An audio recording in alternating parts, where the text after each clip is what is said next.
Louvem-te, ó Deus, os povos, louvem-te, ó Deus, os povos todos.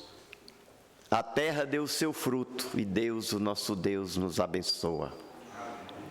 Abençoe-nos, Deus, e todos os confins da terra o temerão. Nós estamos alegres de estar com os irmãos nessa manhã. Deus assim o quis e permitiu que aqui estivéssemos. É sempre bom e faz bem ao nosso coração, e que seja para a glória de Deus o estudo da sua santa e bendita palavra nessa manhã.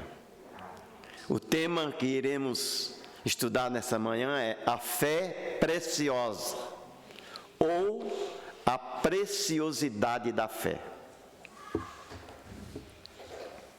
Enquanto nós sofremos nesse mundo, e todos sofremos, somos poderosamente erguidos pela esperança, porque a Escritura, a palavra de Deus, nos encoraja com as mais suaves promessas e ricas consolações que a fé nos ensina. Abramos a sua santa palavra na segunda carta de Pedro, no capítulo de número 1, e leremos apenas o versículo 1. Os irmãos nos acompanham na leitura que iremos fazer. Segunda epístola ou carta de Pedro, capítulo 1, verso 1. Assim diz a palavra de Deus. Simão Pedro, servo e apóstolo de Jesus Cristo, aos que conosco obtiveram fé igualmente preciosa na justiça do nosso Deus e Salvador, Jesus Cristo.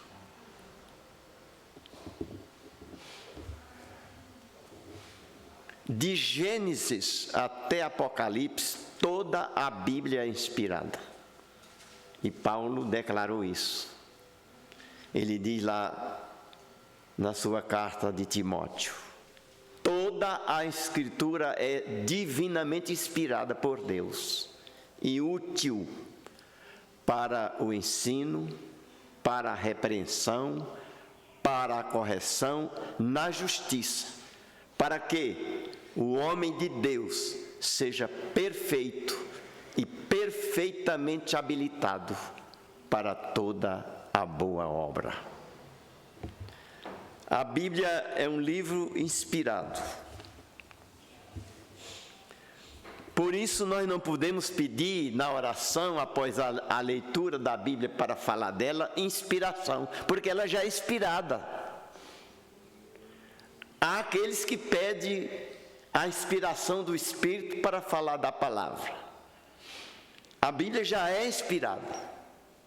O que nós precisamos pedir e precisamos é iluminação. Que o Espírito Santo, o mesmo que inspirou a palavra, ilumine as nossas mentes, para entender e, na medida do possível, colocar na prática, no nosso viver. O que não é muito fácil, viver a prática da palavra de Deus. Mas Deus quer isso de cada um de nós. A fé preciosa. A fé faz a diferença quando enfrentamos as angústias e as aflições da vida. No livro de João, capítulo de número 1,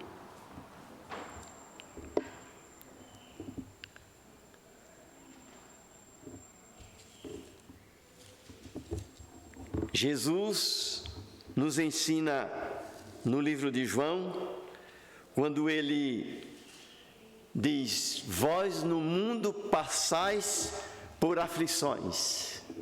João 16, 33. Jesus disse: estas coisas vos tenho dito para que tenhais paz em mim. No mundo passais por aflições. Agora nós vamos voltar para o livro de Salmo de número 34, 19, que também está no plural. O salmista diz assim: muitas são as aflições do justo. Eu estou falando isso para introduzir o nosso estudo nessa manhã. Se nós fôssemos analisar os dois textos sem contextos, não valeria a pena estarmos aqui nessa manhã e não valia a pena sermos crentes para sofrer no mundo. Mas, querendo ou não, a nossa vida é uma vida de sofrimento. Jesus disse: no mundo passais por aflições. Mas os entendidos pregam, e é verdade, que texto sem contexto vira pretexto.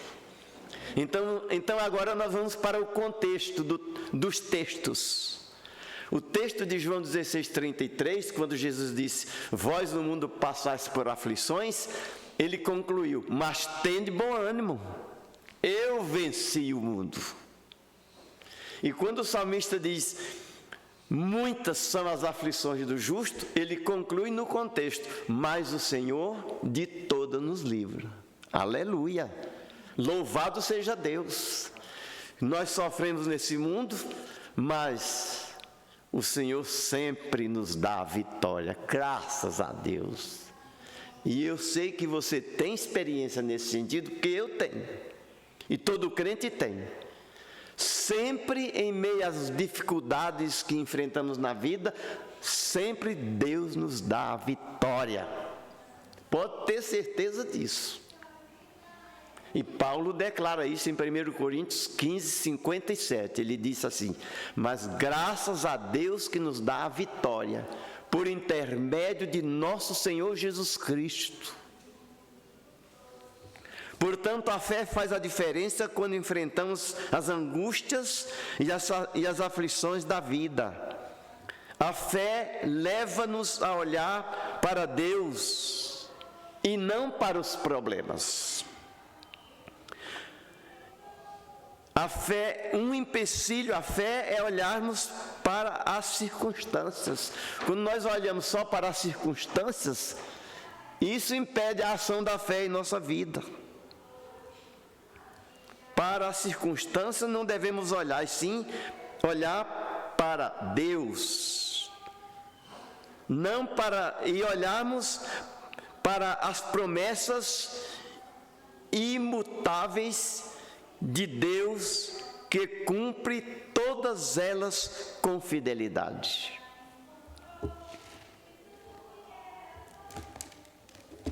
Josué capítulo 21, verso de número 45, nos diz a palavra: nenhuma promessa falhou de todas as boas palavras que o Senhor falara à casa de Israel.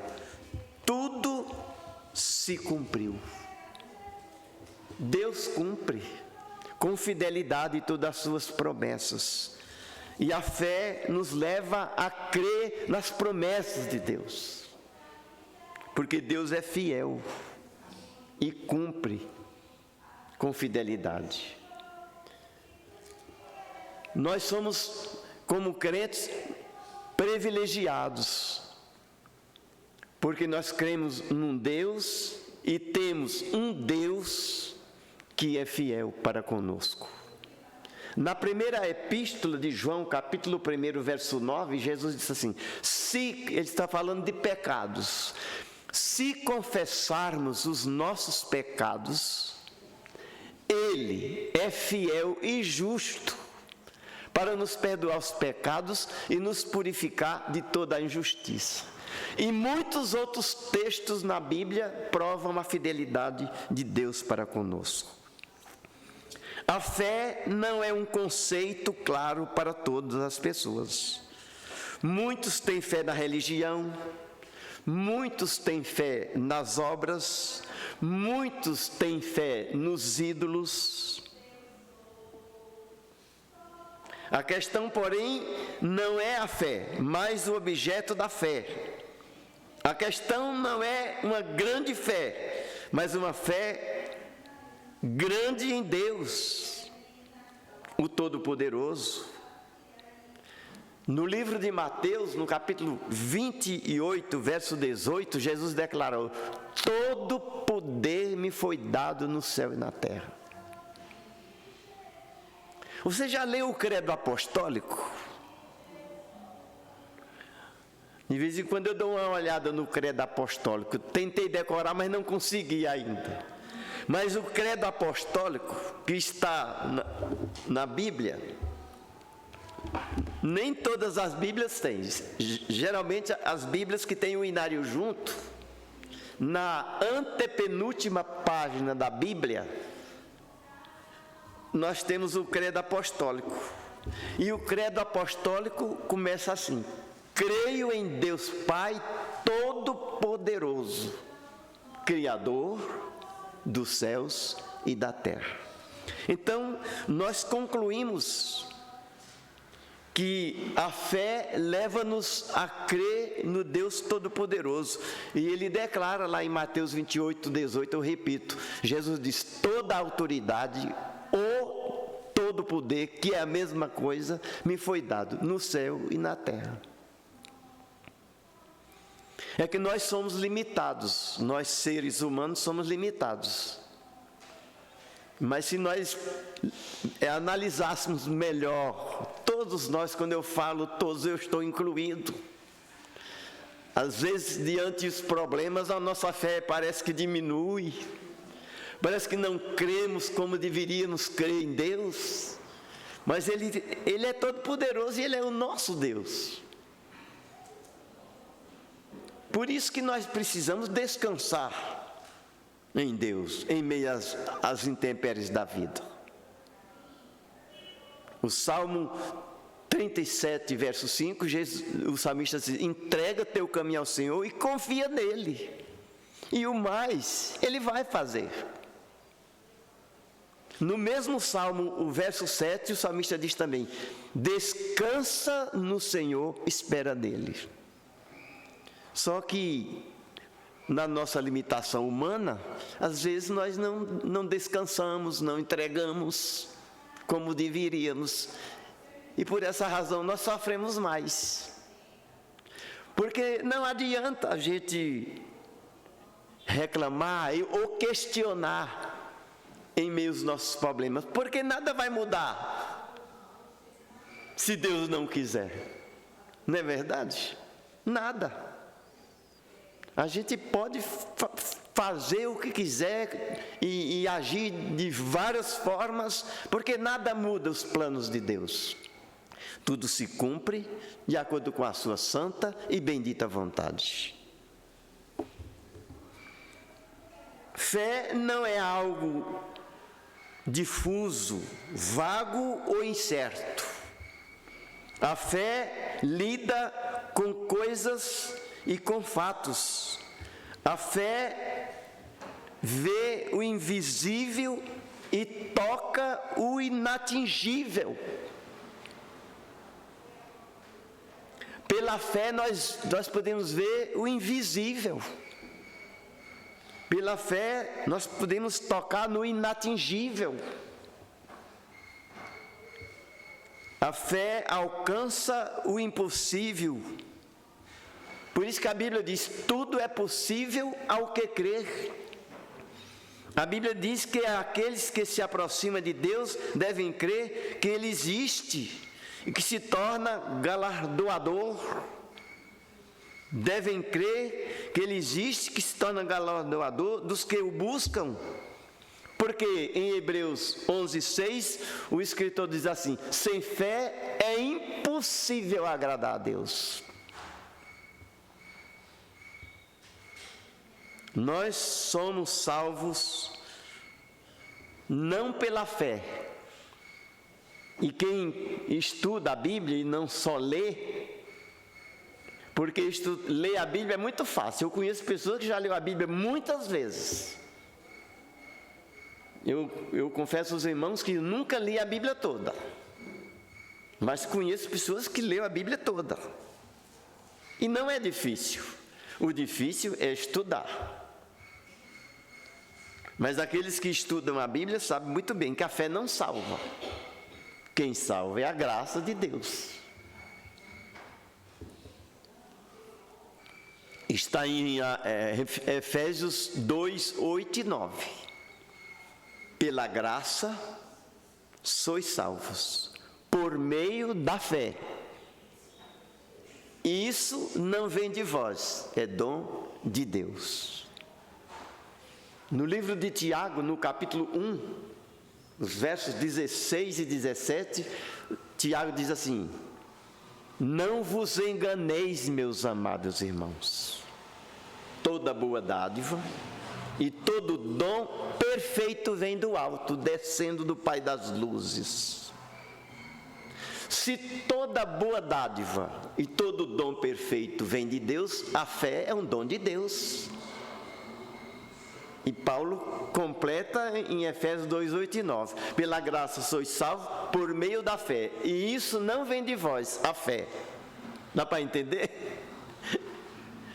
É dom de Deus. A fé é uma dádiva de Deus. A fé não salva, mas é um meio.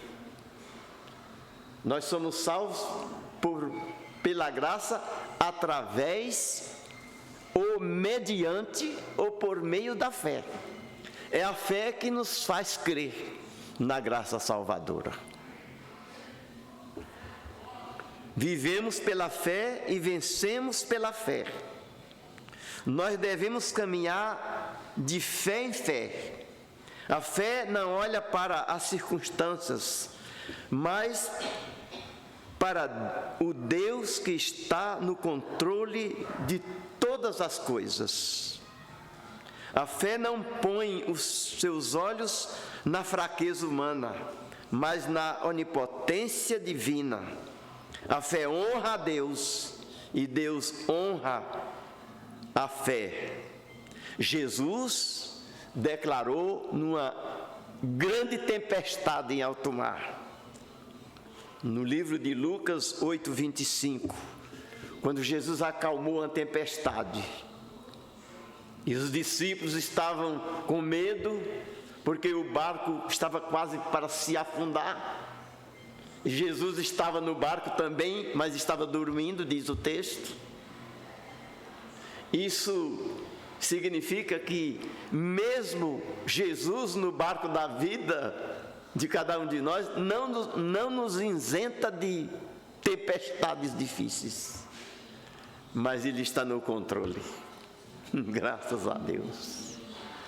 As tempestades vêm, e muitas vezes fortes, mas Jesus está no barco.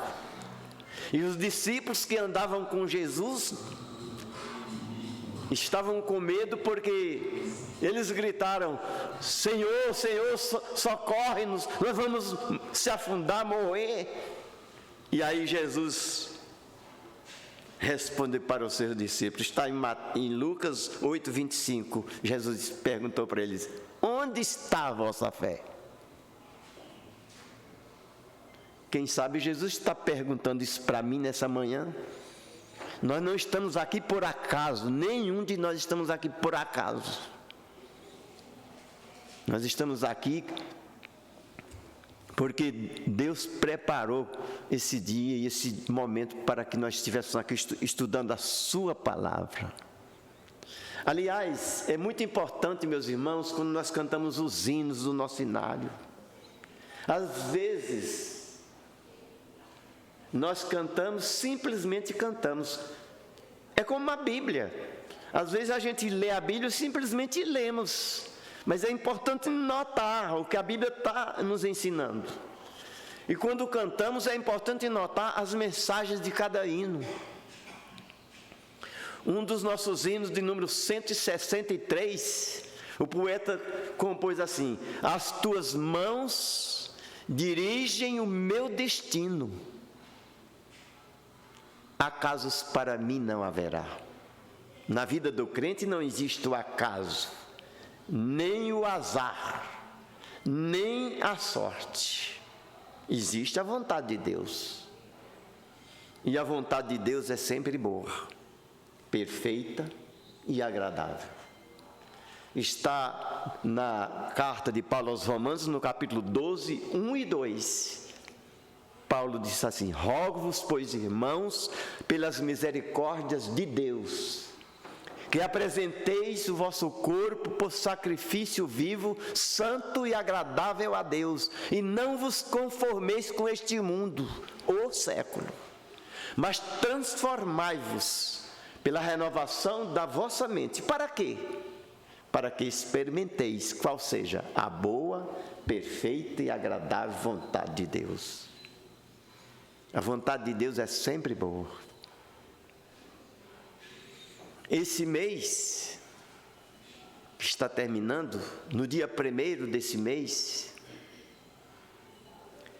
completou 5 anos que Deus levou a Divani, a minha filha. Como foi difícil.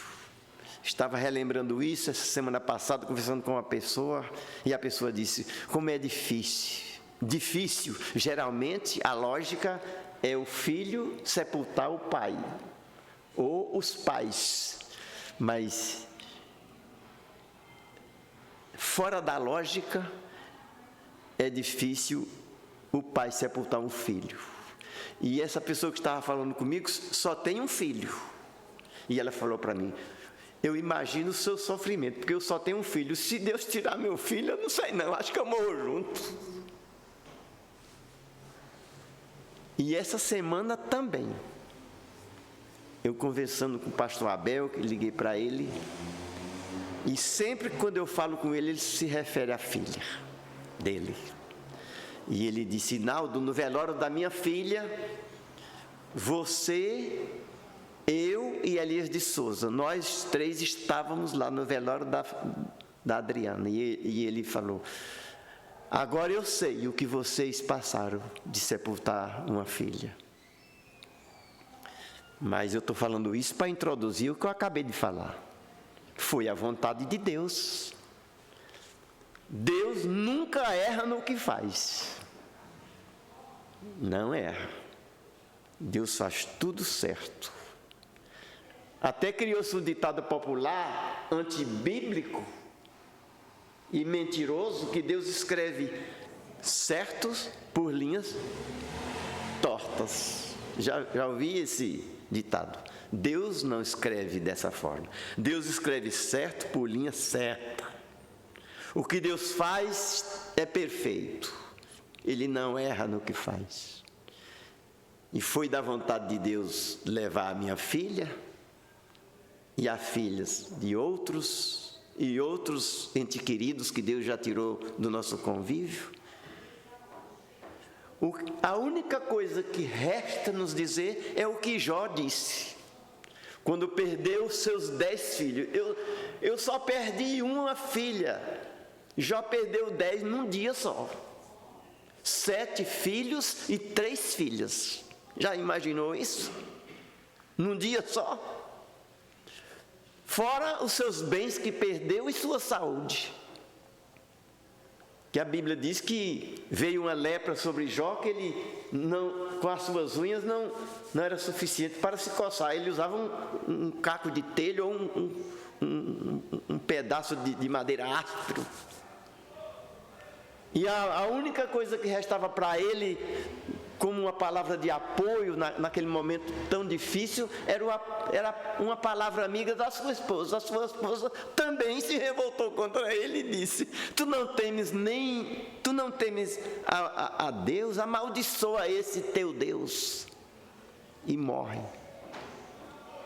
Os irmãos perceberam o modo dela se expressar?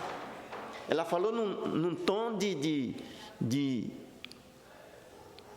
desfeita para Jó. Tu ainda temes a esse teu Deus? amaldiçoa-o e morre, isso é, tira a tua vida. Mas Jó, como um homem de Deus, pacientemente, movido pela fé em Deus, ele disse: tu falas como uma louca. Louco, não sabe o que diz, tu falas como uma louca. E aí ele declarou em Jó 1:21, aí ele disse assim: o Senhor Deus deu, o Senhor Deus tomou ou tirou, bendito seja o nome do Senhor. Como é difícil isso. É muito difícil para nós fazer isso e ter uma atitude dessa, mas é isso que Deus quer de nós todos. A fé é o instrumento mais importante no mundo espiritual. Vivemos pela fé e sem ela jamais seremos recompensados por Deus. A fé é necessária, indispensável e ela é recompensadora. Eu quero, na medida do possível, dentro do nosso tempo, estudar com os irmãos aqui nesse tema 5 pontos importantes. No seu modo de entender a palavra de Deus, por que a fé é importante? Ou por que a fé é preciosa? Eu vou reler o texto. Os irmãos, prestem atenção. Simão Pedro, servo de Jesus Cristo, aos que conosco obtiveram fé igualmente preciosa na justiça do nosso Deus e Salvador Jesus Cristo. A fé preciosa. No seu modo de entender, por que a fé é preciosa?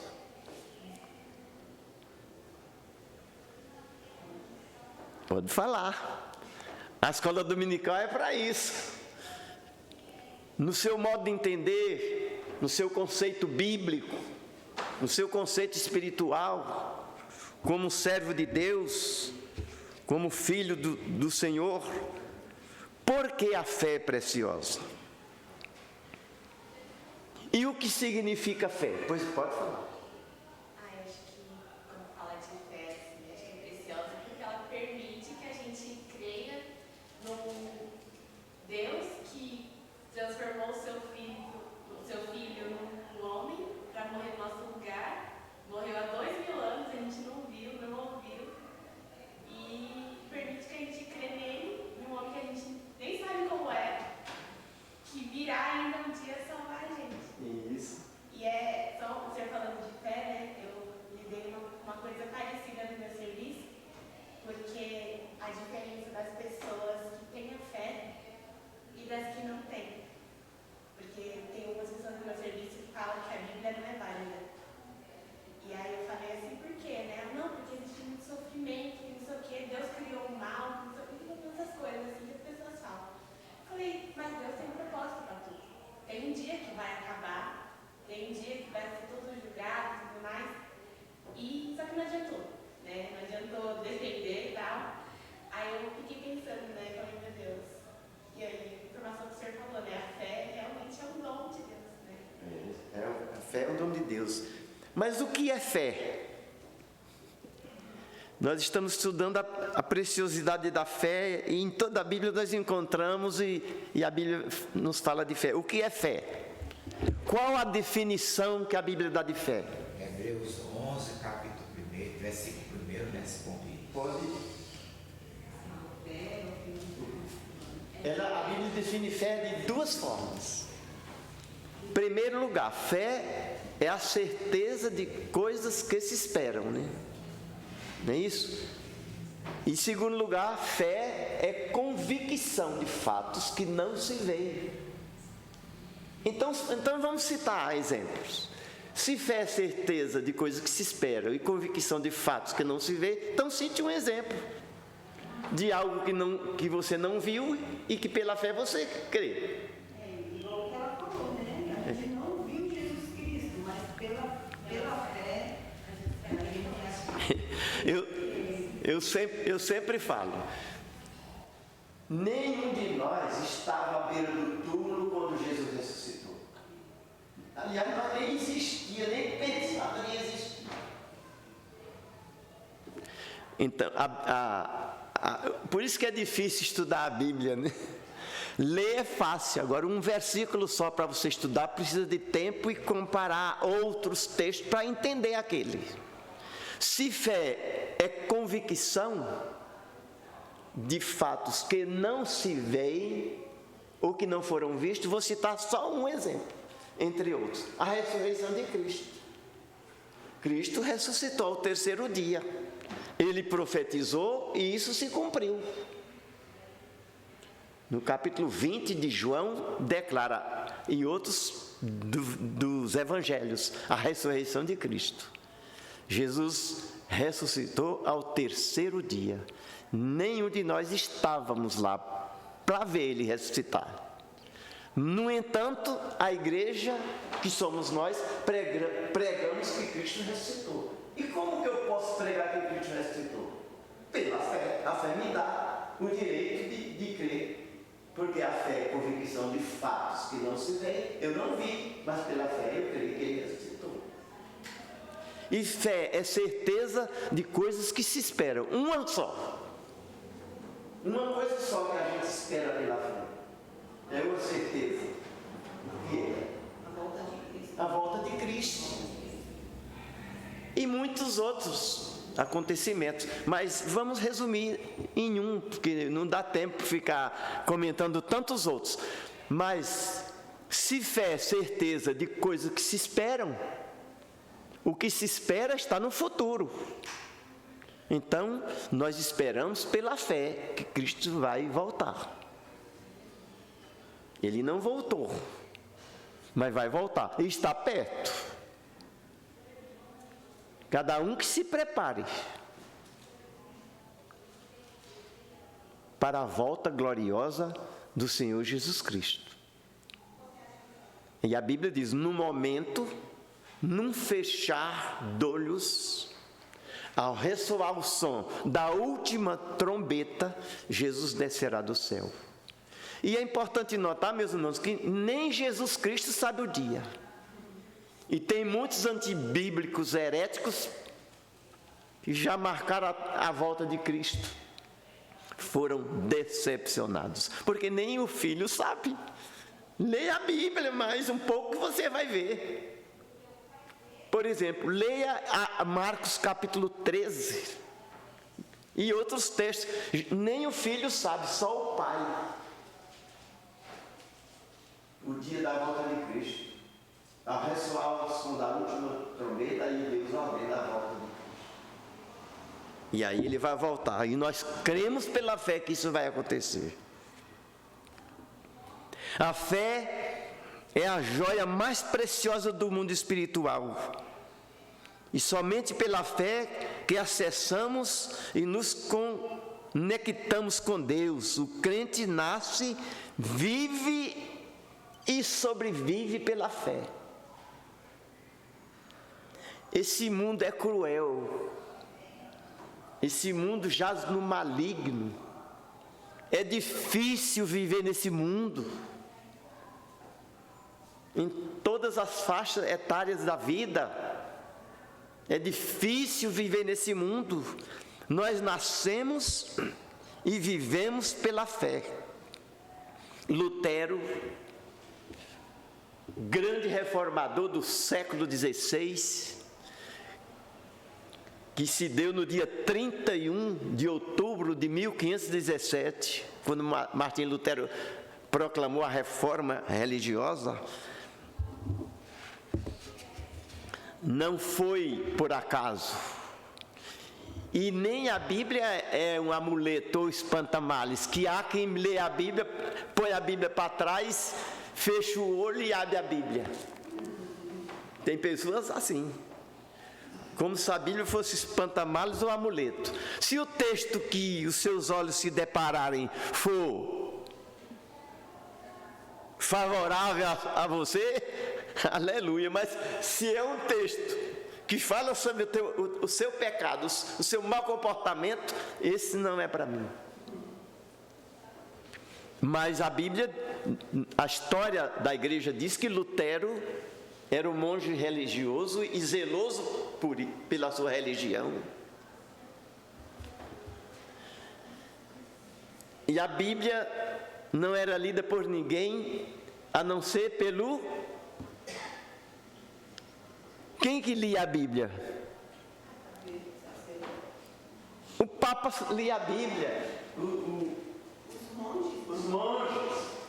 Mas a Bíblia não era lida por qualquer um, era proibido. Lutero era um monge religioso e zeloso pela religião, que ele subia as escadarias de Westminster. A história da igreja diz que ele sangrava os joelhos, fazendo penitência para poder ganhar a salvação. Aí, não por coincidência, porque na vida do crente não existe a coincidência, e sim a providência, foi por providência de Deus que Lutero achou uma Bíblia. E aí, quando ele abriu a Bíblia, ele abriu, sabe em que texto? Alguém lembra? Romanos 1:17. Está escrito assim: visto que a justiça de Deus se revela no Evangelho de fé em fé, como está escrito, o justo viverá por fé. Aí Lutero começou a analisar: se o justo vive por fé e a Bíblia diz, por que eu estou fazendo penitência? Então eu não posso continuar. Foi quando ele se propôs a proclamar a reforma religiosa e foi perseguido para ser morto. Mas isso é um outro assunto, apenas para a gente entender melhor aqui. Agora, Paulo, que foi um perseguidor da igreja, massacrava os crentes, matava cristãos, assolava a igreja, e era zeloso por fazer isso, na sua ignorância ao Evangelho. Mas no capítulo 9 de Atos dos Apóstolos, que resiste à conversão dele, agora depois que ele se converteu, olha o que ele escreveu sobre o tema que estamos falando, sobre a fé. No livro de Gálatas, capítulo 2, verso 20, Paulo escreveu assim: não eu mais quem vive. Se não é eu mais quem vive, eu morri. É isso.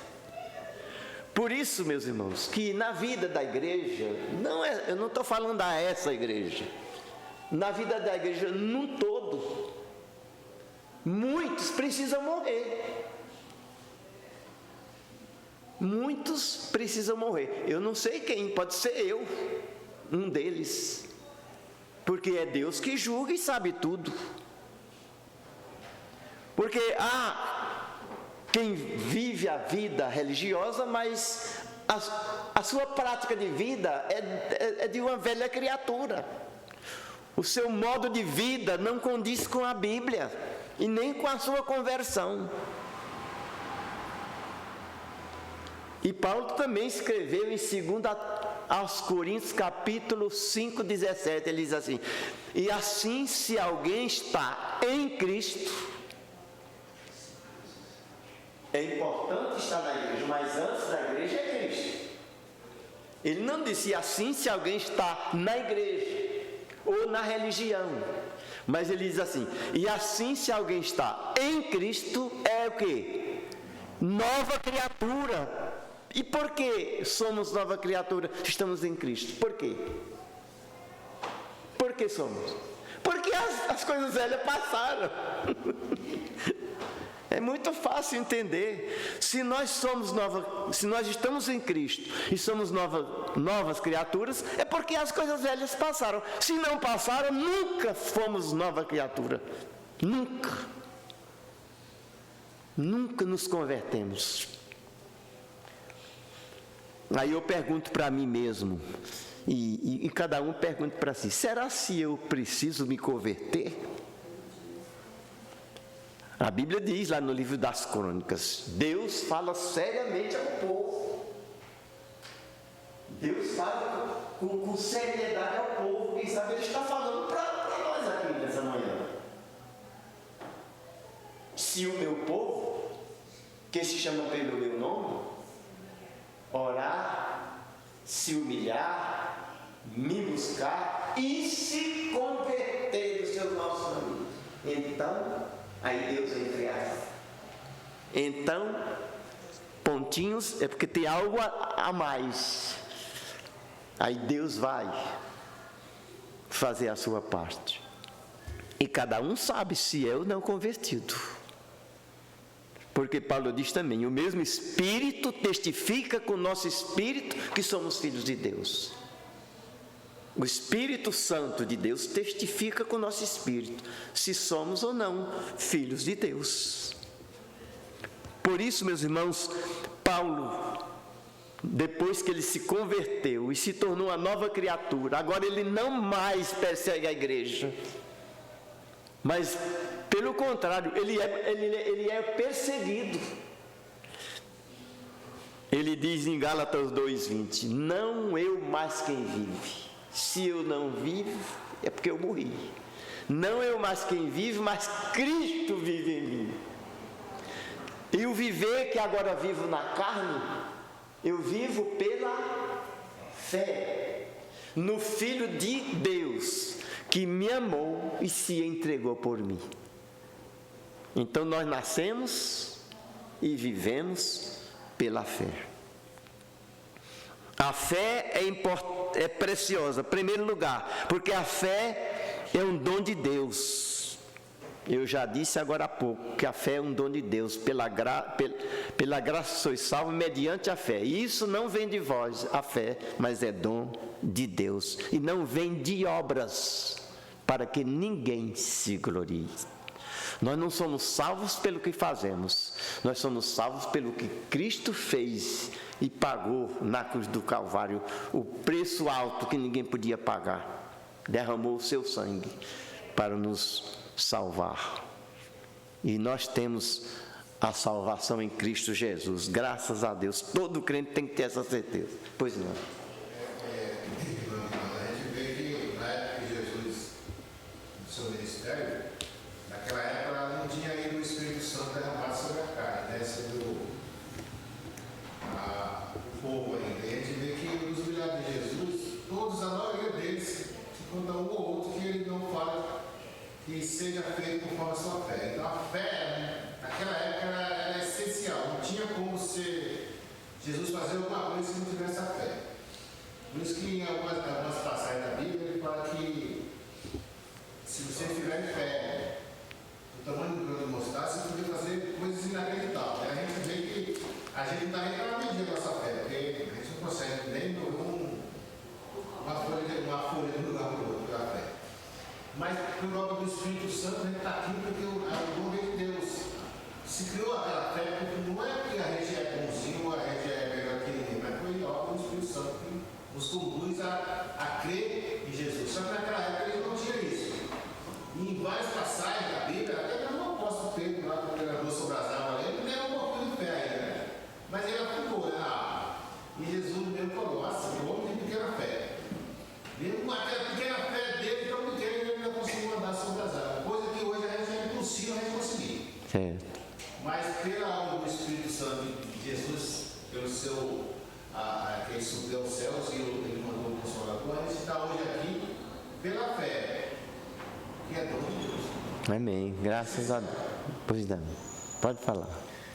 Seguindo nessa que o Elias falou da fé, eu lembrei de uma pregação do Augusto Nicodemus, que ele fala que você precisa da fé, não tem como se seguir a Jesus sem fé. Porque aí a gente vai para Coríntios, que fala que é loucura, né, para as pessoas. Que outro exemplo lá do meu serviço, a menina, não, como que alguma pessoa, como que um homem morre, você acha que ele levou seus pecados para você e está salvo por isso? Eu falei, exato. Para as pessoas que não têm fé, a Bíblia é uma loucura, porque é uma coisa louca de você pensar realmente, né? Se você lê toda a Bíblia, se você não tiver os olhos da fé, os olhos espirituais, é loucura. Né? Claro. É isso aí. É que hoje, infelizmente, não se estuda mais os catecismos da igreja.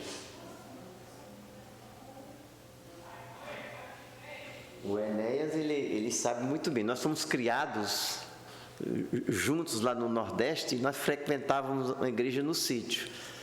A gente ainda adolescente naquela época, e tínhamos a escola dominical, estudava muitos catecismos da igreja. Hoje não se estuda.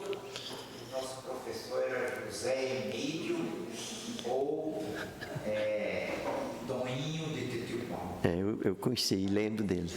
E nos catecismos, aliás, os catecismos são símbolos de fé da Igreja Presbiteriana do Brasil. E eu pensando aqui, o irmão falando, me veio à mente. Está no breve catecismo da Igreja Presbiteriana do Brasil, que nós estudávamos quando era criança e adolescente, lá no Nordeste. A seguinte pergunta: como se salvaram, ou como se salvavam os antigos antes de Cristo? Hoje nós somos salvos porque Cristo já veio, né? Mas no Velho Testamento a mensagem é que Cristo viria. No Novo Testamento a mensagem é que Cristo já veio. E como se salvaram os antigos antes dele? A Bíblia responde: pela fé no Salvador que havia de vir. Entendeu? Porque fé é certeza de coisas que se esperam. Então, o Velho Testamento pregava a mensagem que Cristo viria. Aliás, a primeira promessa, onde está? E qual foi a primeira promessa do nascimento de Cristo? Isso. Está a primeira promessa. E da semente da mulher nascerá um que esmagará a cabeça da serpente. Cristo já venceu a morte. E essa mensagem se cumpriu quando? E onde está escrito? É importante a gente estudar a Bíblia, é gostoso e faz bem a nossa alma. Deus é glorificado e exaltado através das nossas vidas. Meus irmãos, é muito sério o que eu vou falar e para mim. No livro de Isaías 9:6, olha como está escrito: só para quem crê na palavra de Deus vai aceitar pela fé. Isaías, ele viveu mais ou menos 800 anos antes de Cristo nascer. Quando eu digo mais ou menos, ele pode ter vivido 700, 600 ou 900. Mais ou menos 800. Isaías. Depois que Cristo veio, mais ou menos nesse período de quase 1000 anos. Mas olha o que ele escreveu. Leia aí. Você abriu o texto? Leia. Porque o menino nos nasceu, o filho se nos deu. O governo está sobre os seus ombros. E o seu nome será Maravilhoso Conselheiro, Deus Forte, Pai da Eternidade, Príncipe da Paz. Dá para perceber a forma do texto? Isaías está falando mais ou menos 800 anos, mas ele declarou como se já tivesse acontecido. Porque o menino nos nasceu, ele declarou, 800 anos antes de Cristo, ele já declarou como se ele já tivesse nascido. Porque o menino nos nasceu e o filho se nos deu. E isso se cumpriu. E em Gênesis 3,15 declara que e da semente da mulher nascerá um. E no capítulo 2 de Lucas declara o nascimento de Cristo, também entre outros textos. Quando Cristo nasceu, os pastores... É pena que existem textos, eu não sei porquê, não tem nada a ver. Existem alguns textos que só se lê no Natal. A Bíblia não é só para o Natal, é época do Natal, outros textos só se lê na Páscoa. A Bíblia é atual, qualquer tempo. É como um dos nossos hinos pessoa muito mal informada diz que a religião só deve se tratar de noite. Meu Jesus, que ignorância. Fim da sexto dia que meu pai me deu. É bom cantar só de noite, mas o que é que tem a ver isso? É como o texto do nascimento de Cristo. No livro de Gênesis 3,15 fala da promessa. No livro de Isaías 9,6 também Isaías está declarando. E no livro de Lucas se cumpre a promessa. E aí os pastores estavam pastoreando no campo. E o texto de lá de Lucas, especificamente no verso 10. E eles viram uma luz brilhar como nunca. Uma luz forte. Brilhou. E eles ficaram com medo. Eles ficaram assustados de ver aquela luz tão forte brilhar. E aí surgiu a maior mensagem que o mundo já ouviu. A maior mensagem que alguém poderia ouvir. E os pastores com medo de ver aquela luz tão forte sem saber o que era. Aí o anjo de Deus se aproximou, o texto diz, Lucas 2,10. O anjo disse para os pastores: não temais, eis que vos trago nova de grande alegria, e que será para todo o povo. É que hoje, na cidade de Davi, vos nasceu Salvador, que é Cristo Senhor. Aí se cumpriu a promessa, feita quase 1000 anos atrás. Cristo nasceu em Belém. A maior notícia, a melhor notícia, as boas novas de Cristo. Aliás, evangelho que significa boa notícia ou boa mensagem. O evangelho puro é Cristo. Por isso que Paulo disse também no mesmo capítulo 1 de Romanos, no verso 16, 1 antes do 17, é claro: pois eu não me envergonho do evangelho, porque é o poder de Deus para a salvação de todo aquele que crê. O evangelho é poder. É poder de Deus, mas não é para a salvação de todos, para a salvação dos que creem. É preciso crer. O evangelho é como se fosse um prato de comida. Você está morto de fome, como diz o caipira. Se está morto de fome, come mais. Está com fome, não morto de fome. Se você está com muita fome e está um prato de comida está posto diante de você, você não vai se alimentar, não tem valor nenhum. A comida vai fortificar o seu organismo, vai alimentar e matar a tua fome, mas você precisa comer. O evangelho é poder de Deus para salvar aquele que crê. E eu peço licença ao presbítero Milton para me referir ao Senhor. Um dia o Senhor crê no evangelho de Cristo. Aqui nessa igreja. E Deus sabe, dentro da minha simplicidade e humildade, eu fui um instrumento de Deus.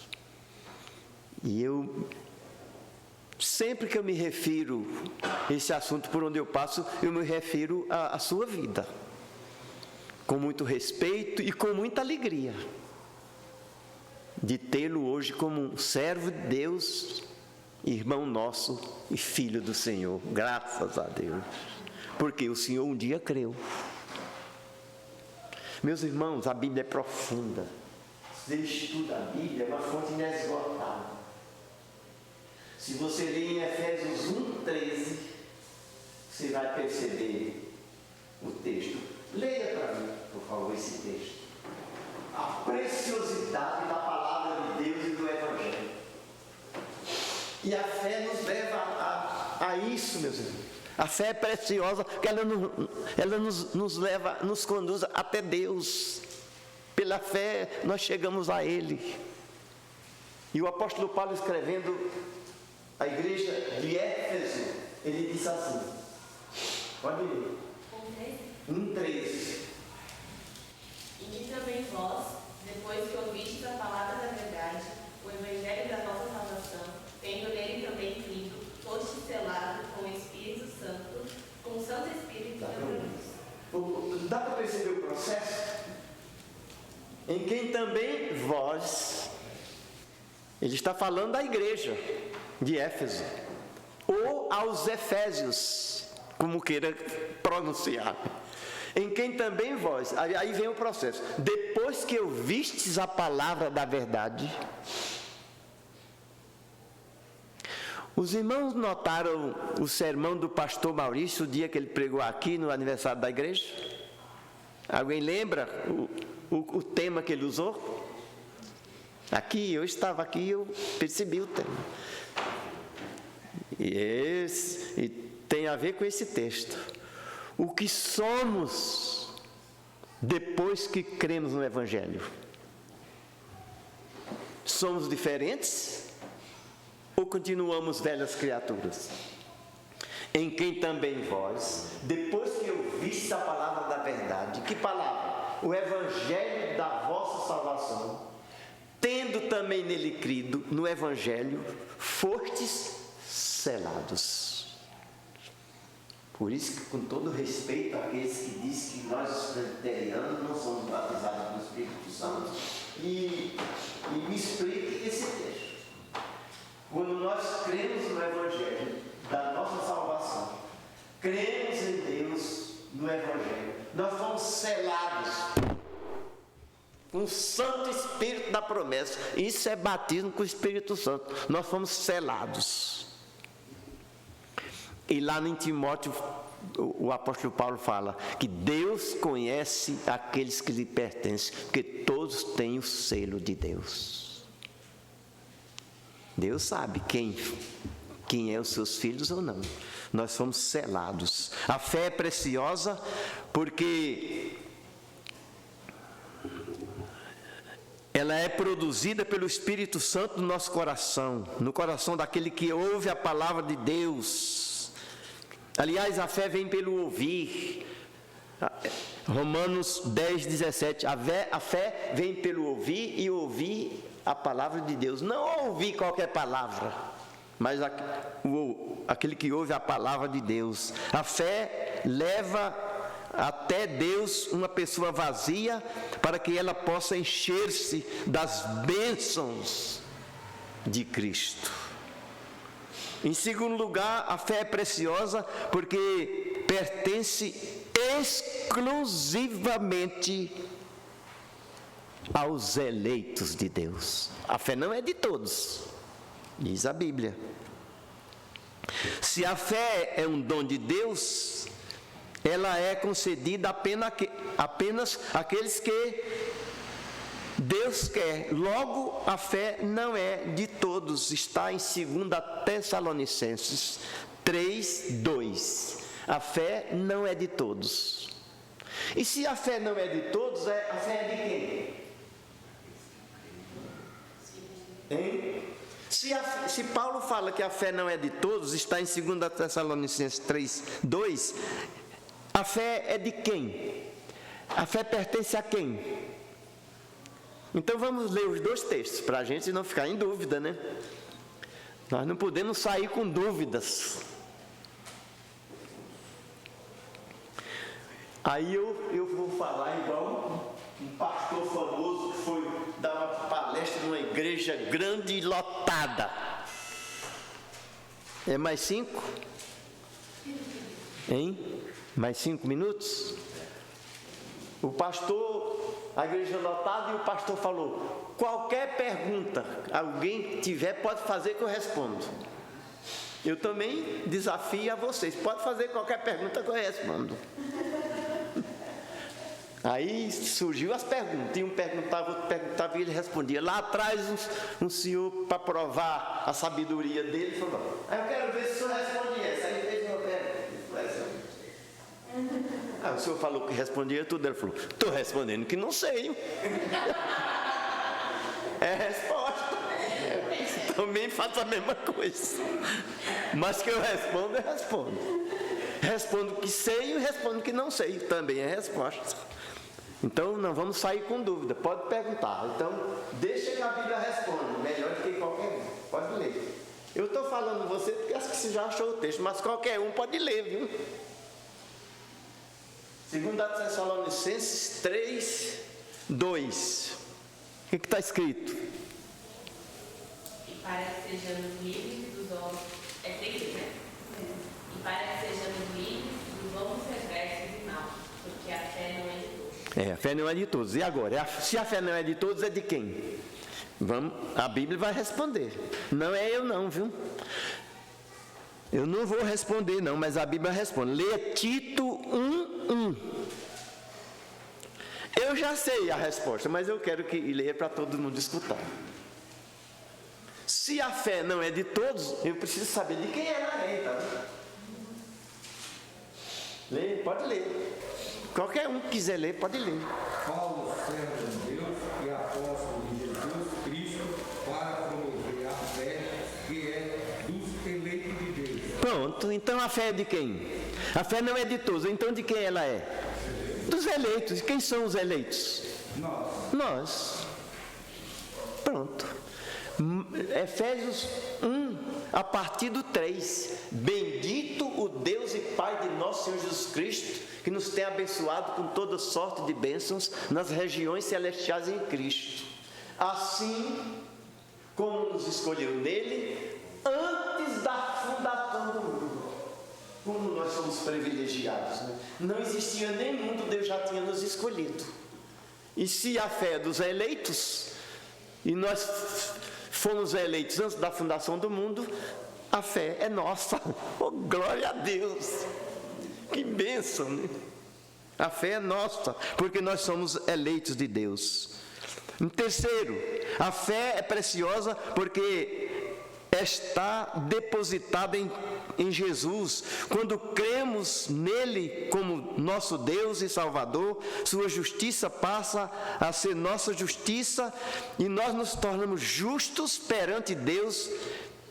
A fé é a mão que recebe a justiça de Cristo, justificação pela fé. A fé nos justifica. Romanos 5:1 está escrito: justificados, pois, mediante a fé, temos paz com Deus por meio de nosso Senhor Jesus Cristo. Por isso que ela é preciosa. Por isso que Pedro foi inspirado pelo Espírito Santo quando ele escreveu esse texto, que nós obtemos a fé preciosa, e ela é preciosa por várias razões. Mas, em quarto lugar, a fé é preciosa porque ela é única para todos os crentes, em todas as épocas. Não existe uma fé de primeira classe e uma fé de segunda classe. Não é verdade? A fé é única, ou de classe exclusiva. A fé igualmente preciosa, como diz Pedro, para todos os crentes. A fé hoje tem a mesma qualidade da fé dos apóstolos do passado. A fé existia em quem existir, seja ao mesmo e precioso Salvador, e aplica-se às mesmas pessoas e às mesmas promessas. A fé é preciosa para a igreja individual, como crente que somos, e como coletiva. A fé é preciosa para a igreja coletiva e individual. E em quinto e último lugar, a fé é preciosa por ser aquilo que ela produz na vida do crente. Pedro coloca que é pela fé que recebemos graça e paz. Isso significa, por meio da fé, a remissão de pecados. Não vamos ler os textos, porque não dá mais tempo, mas a fé produz remissão de pecados. Atos 10, 43. A fé produz justificação. Romanos 5, 1. A fé produz salvação. Vou citar um exemplo, o carcereiro de Filipe. Atos 16, 31. O texto de Atos dos Apóstolos 16 fala que Paulo e Silas foram presos e amarrados num tronco.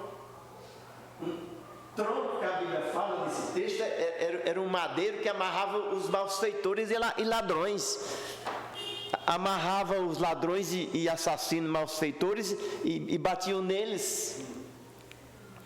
E Paulo e Silas sofreram essa humildade de estar sofrendo no lugar de malfeitor, rasgaram suas roupas, porque ele repreendeu um espírito de uma moça que adivinhava.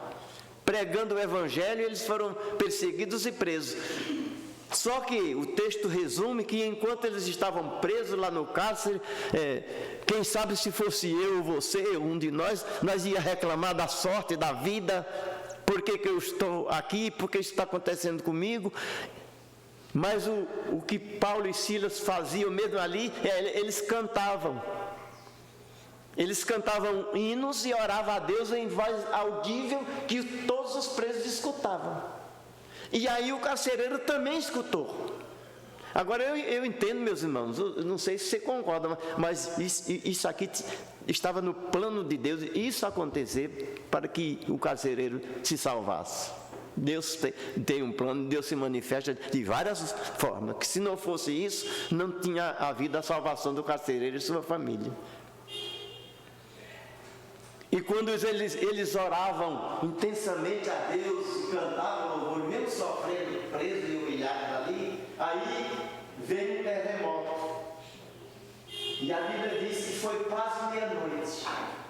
Não sei se foi meia-noite, depois de meia-noite ou antes, muito, mas foi quase meia-noite. É como alguém afirma aí que Eva comeu a maçã. Em qual Bíblia está escrito que Eva comeu maçã? Comeu o fruto. Pode ter sido maçã, pode ter sido uma jaca, uma banana, uma pera, uma laranja. É a mesma coisa. O texto fala que foi quase meia-noite. Eu não posso afirmar que foi meia-noite, mas foi quase meia-noite. Isso já era alta noite. E eles sofrendo ali, mas cantando e orando. E aí Deus mandou um terremoto. Os portões se abriram, os cadeados se soltaram. E agora o carcereiro assustado falou: eu vou me matar. Pegou a sua espada e ia se suicidar, porque eu vou ter que dar conta desses presos, que eles vão fugir tudo. Mas aí quando ele ia fazendo isso, o texto declara, como a Bíblia é rica em ensinamentos, quando ele ia tirando a sua vida, Paulo bradou na tua voz: não te façam nenhum mal, porque nós estamos todos aqui, ninguém fugiu. Isso estava dentro do plano de Deus. E aí o carcereiro perguntou: o que devo fazer para ser salvo? Aí ele falou: você vai ter que morrer para o purgatório, purgar pecado, vai ter que praticar boas obras, vai ter que dar de modo, fazer o bem, você precisa ser membro da igreja tal ou da igreja tal. Tudo isso não, menos o purgatório, fazer boas obras, ser membro da igreja é importante, mas não é tudo. Paulo bradou logo em alta voz: crê no Senhor Jesus Cristo e será salvo, tu e tua casa. Leia em casa esse texto, o fim do texto, e naquela mesma noite o texto diz: todos foram batizados. E não é só isso. Leia o texto, meus irmãos. O texto conclui assim: e houve grande alegria, porque muitos creram em Deus. Eu sempre digo a tu acha graça. Filho de crente, aliás, filho de gato é gatinho, mas filho de crente não é crentinho. A salvação não é por atacado nem hereditária. A salvação, ela é individual.